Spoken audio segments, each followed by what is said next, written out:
हमारा मतलब है कि वो जहां कहीं भी होगा अपनी मां से नफरत ही करता होगा। मैम,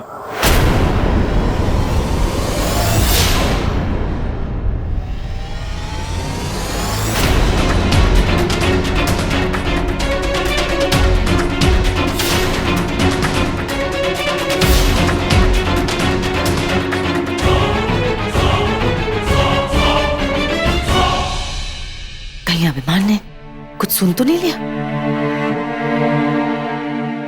कुछ इम्पोर्टेंट पेपर्स पे अर्जेंट सिग्नेचर चाहिए था। आई एम सॉरी, मैं वो नॉक किए बिना आ गया। मैं बाद में नहीं नहीं, बहू, जो भी हमारी बात हुई है उस पर जरा गौर करना। बेटा, माँ बच्चे को जन्म देती जरूर है, लेकिन बच्चे की जिंदगी उसकी खुद की भी तो होती है। बेटा, राघव ने पहली बार जिंदगी में कोई फैसला लिया है और उसकी जिम्मेदारी उठाई है। इस फैसले का जो भी नतीजा निकलेगा उसके लिए राघव जिम्मेदार होगा। उसे रोको मत बहू। ठीक है, फिर करा दीजिए राघव की शादी उस लड़की के साथ। मतलब वो लड़की नहीं बल्कि उसकी बहन भी आकर हमसे ऑफिस में बदतमीजी कर जाती, लेकिन हमारे अपने लोग यही कहे जा रहे हैं कि राघव का रिश्ता उसी घर में करा। अभिमान, तुम बताओ, क्या हमें राघव का रिश्ता उस घर में करना चाहिए? बताओ इन्हें।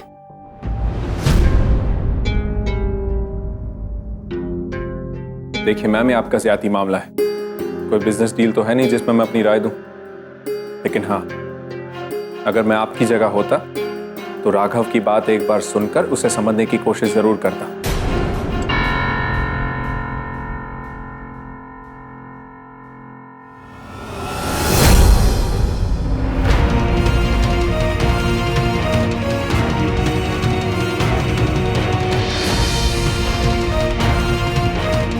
कहाँ करने पेपर साइन? पेपर्स दो, कहाँ करने पेपर साइन? बहू, बेटा माँ जो होती है ना, बच्चे की हर जिद पूरी करती है। हाँ मॉम, लेकिन अगर बच्चा अंगारे छूने की जिद करे तो उसकी माँ उसकी हथेली पर अंगारे नहीं रख देती। राघव की माँ है, हम नहीं देख सकते उसे वो गलती करते हुए।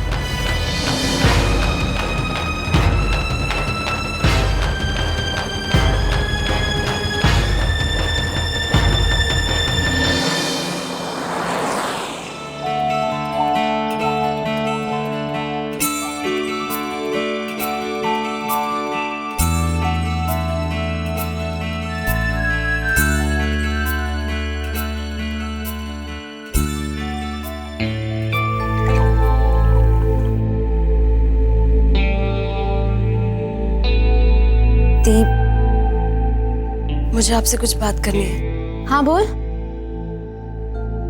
दी, मैं ये शादी नहीं करना चाहती।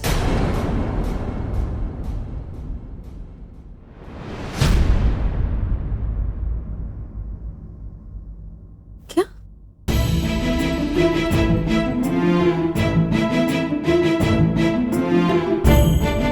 क्या हुआ?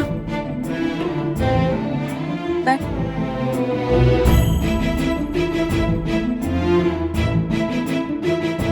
क्या बात है? आप मुझसे बड़ी हैं, आपकी शादी पहले होनी चाहिए। और अगर आप कुंवारे रहोगे तो मैं भी शादी नहीं करूंगी। ये क्या जमाने की बातें कर रही है कि बड़ी की शादी नहीं होगी तो छोटे की नहीं होगी?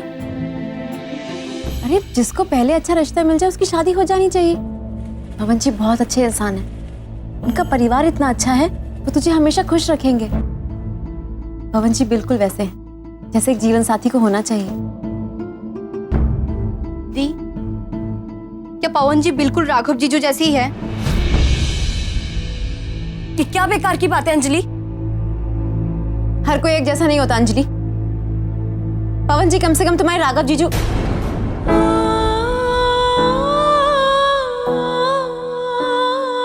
राघव जी जैसे झूठे तो नहीं है ना? और हाँ, उन्हें जीजू कहना बंद करो। क्या करूं दी, आदत लग गई है। आदत इतनी जल्दी छूटती नहीं है ना दी।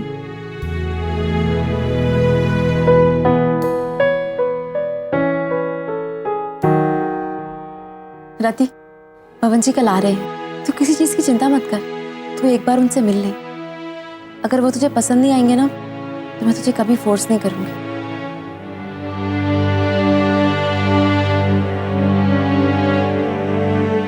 तुझे अपनी दीदी पे विश्वास है ना?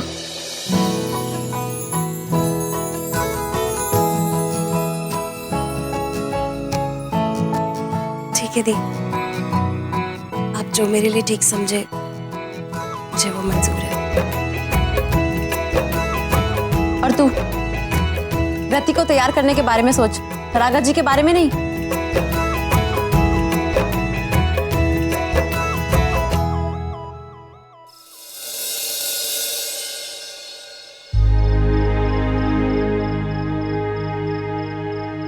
खान चाचा, सोनिया जी दिखी क्या? बेटा ये किस्मत भी आंख में चोली खेल रही है। तुम अभी किचन में गए थे तो सोनिया बाजार से वापस आई और अपने घर चली गई।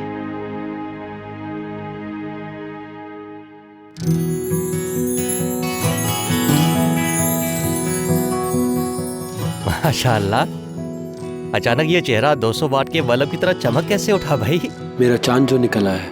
चांद? कहाँ भाई, मुझे तो कहीं चांद नहीं दिखाई दे रहा। कहाँ से निकल आया चांद? अपने घर से। घर?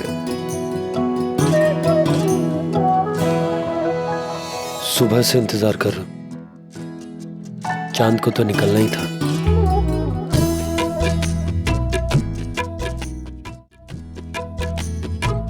कितनी बार मैं आपसे मिल चुका हूं सोनिया जी, फिर भी ऐसा लगता है कि पहली बार आपसे मिल रहा हूं।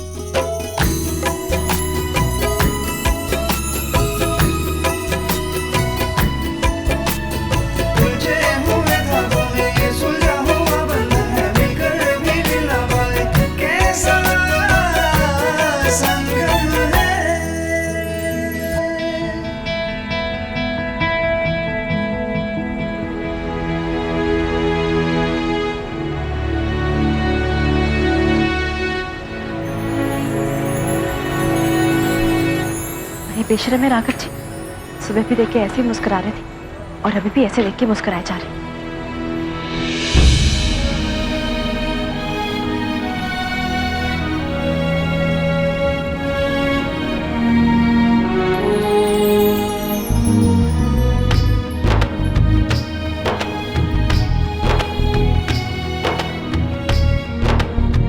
सुबह तो सपना समझने की भूल कर बैठा, अब देख रहा हूं कि ये सच तो सपने से भी प्यारा है।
क्यों मुझे बार बार परेशान कर रहे हैं आप? मैं आपसे कह चुकी हूँ ना कि हमारे बीच अब सब कुछ खत्म हो चुका है। अगर हमारे बीच में कुछ भी नहीं है तो आपने मुझे बचाया क्यों? मैंने जो भी किया इंसानियत के नाते किया। अगर आपकी जगह कोई और भी होता तो भी मैं यही करती।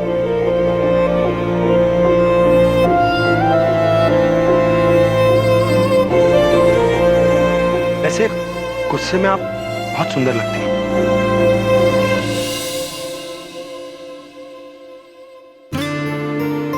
वैसे शादी के मुहूर्त के बारे में आपने कुछ सोचा है? आप चाहें तो विदाई का मुहूर्त जो है मैं पंडित जी को बुलाकर तय कर लेता हूँ, या फिर आप ऐसा सोचती हैं कि जब मैं डोली लेकर आऊंगा तब भी विदाई का मुहूर्त होगा? लेकिन आपने तो रति से प्रॉमिस किया ना कि आप उसी दिन शादी करेंगे जिस दिन रति की शादी होगी। फिर तो मुहूर्त निकलवाने की जरूरत ही नहीं है। तो ऐसा कीजिए, आप रति की शादी का मुहूर्त निकलवाइए, हमारी शादी का मुहूर्त तो अपने आप निकल जाएगा, है ना श्रीमती जी? अब मेरा मतलब है होने वाली श्रीमती जी। अब कुछ बोलेंगी आप? जरूर बोलती, अगर आपकी बातें मेरे लिए कोई मायने रखती। पर एक राह चलते अजनबी की बातों पे मैं क्यों रिएक्ट करूं? मेरे पास फिजूल बातों के लिए वक्त नहीं है राघव जी।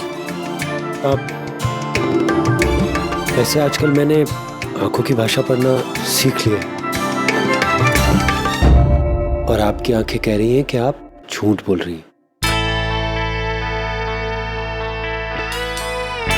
सूर्या जी, मुहूर्त निकलवा कर बताइएगा जरूर, आखिर मेरी साली की शादी है और मेरी भी।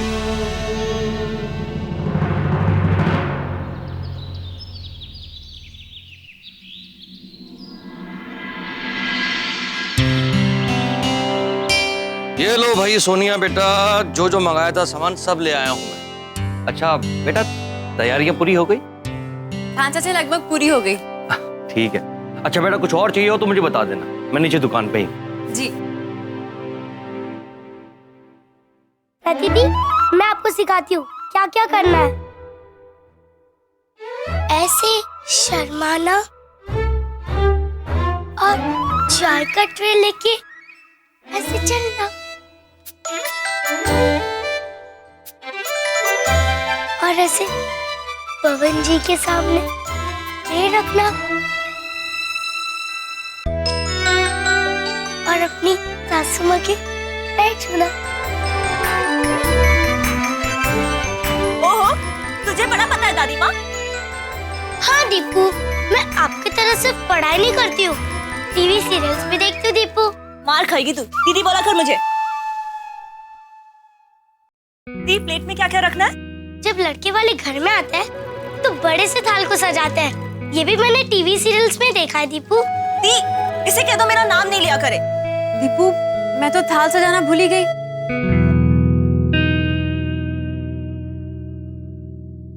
और अब वक्त भी कम रह गया है। पवन जी का फोन आया था, वो तो घर से निकल भी चुके हैं। दी, आप बिल्कुल परेशान मत होइए, सब अच्छा है। ओके?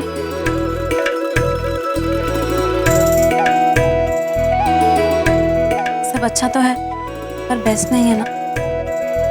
और मैं मेरी रति के लिए सब कुछ बेस्ट करना चाहती हूँ। पता नहीं ये बात मेरे दिमाग से कैसे निकल गई। It's okay। आजकल आप परेशान रहती हो ना, इसलिए भूल गए होगे। मैं परेशान नहीं हूँ। दी, झूठ मत बोलो, झूठ बोलना बुरी बात होती है।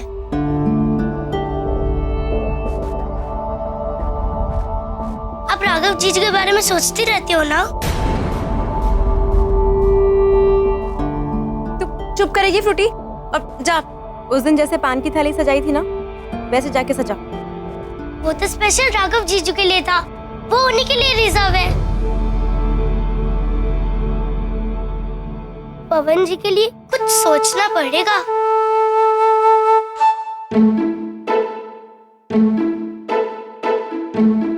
इसके सर से राघव जी का भूत पता नहीं कब उतरेगा। पता नहीं क्या क्या चलता रहता है इसके दिमाग में।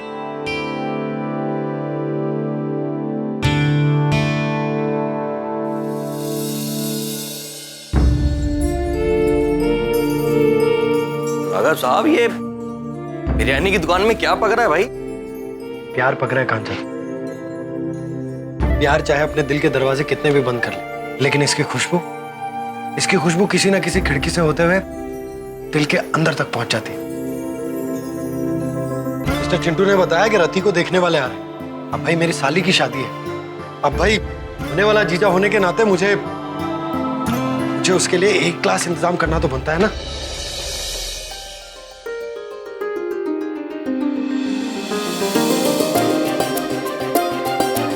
नमस्ते आंटी जी। नमस्ते पवन जी।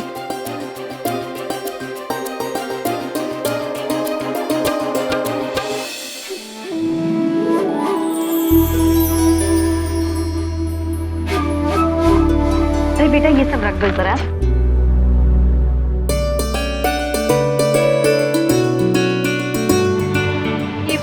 हाँ लीजिए रखी है, बैठ। और ये दीपू है। नमस्ते आंटी। खुश रहो बेटा। वो अंजलि। नमस्ते। ये खुशी। और ये और मैं हूँ फ्रूटी। ये बैठिए ना। हाँ चलो बेटा चलो।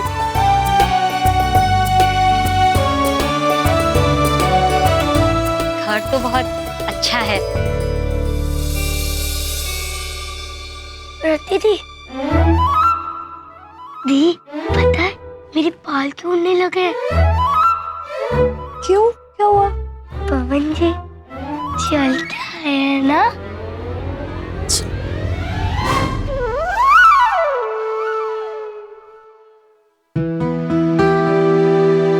वैसे रति दी पवन कुमार जी कैसी लगी? रति बेटा आओ ना यहाँ बैठो।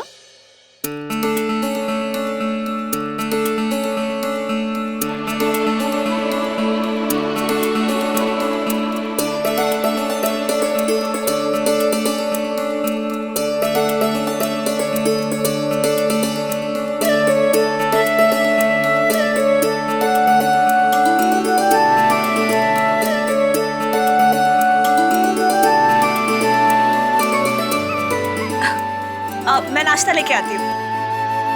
दी नाश्ता तैयार है।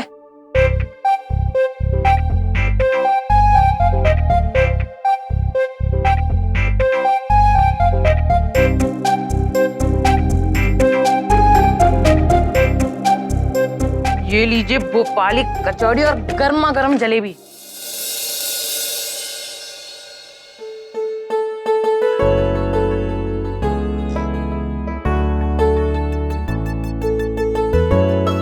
पवन जी खाइए ना। ये चिंटू है। मिस्टर चिंटू बिजनेस में मेरी हेल्प करता है। बिजनेस पार्टनर हुई दीदी का।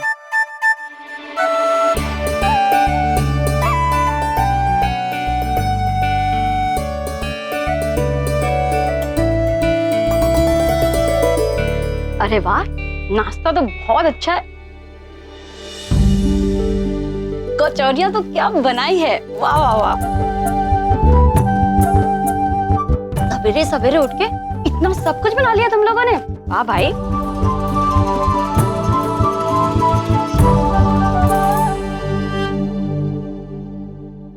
अभी तो भोपाली शरबते आम बाकी है, मैं वो लेकर आता हूँ।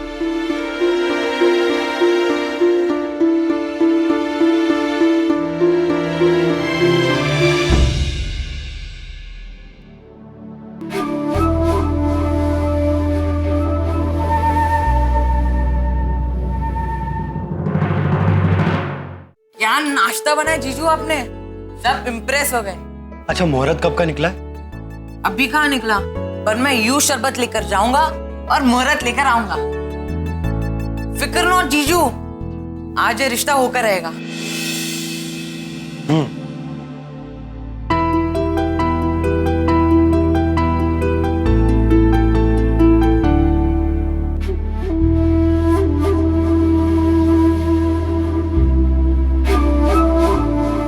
अरे भाई हमारी ओर से तो रिश्ता पक्का समझो।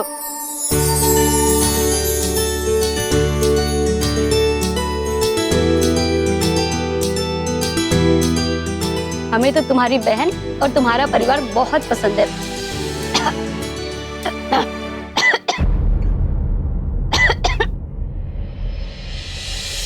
पानी ले लीजिए। रहने दो बेटा, रहने दो। अब पानी पी के पेट भर लूंगी तो शरबत के लिए भी तो जगह रखनी है ना।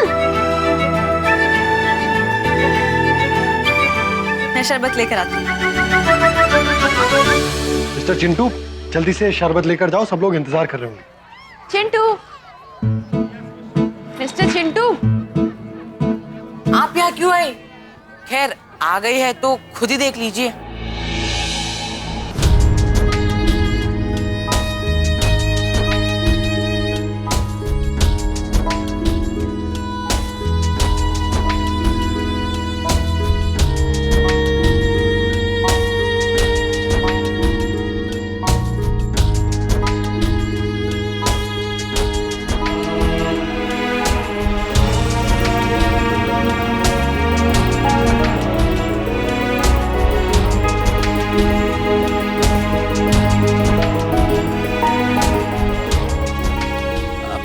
दीदी वो आप और दीपू दी तैयारियां में थी ना, तो राघव जीजू ने मतलब राघव जी ने मेरी बात ही नहीं सुनी। मैंने मना किया उनको, फिर भी आप और मैं इतना बड़ा बिजनेस चला सकते हैं तो फिर मैं आपके मेहमानों की तो खातिरदारी कर ही सकता हूँ ना, मगर ये मेरी बात ही नहीं सुन रहे थे। तो अब फॉर्मेलिटी कैसी, घर की तो बात है, और आप और मैं कोई अलग थोड़ी ना है। आखिर रति की शादी की जिम्मेदारी मेरी भी तो है, मैं उसका होने वाला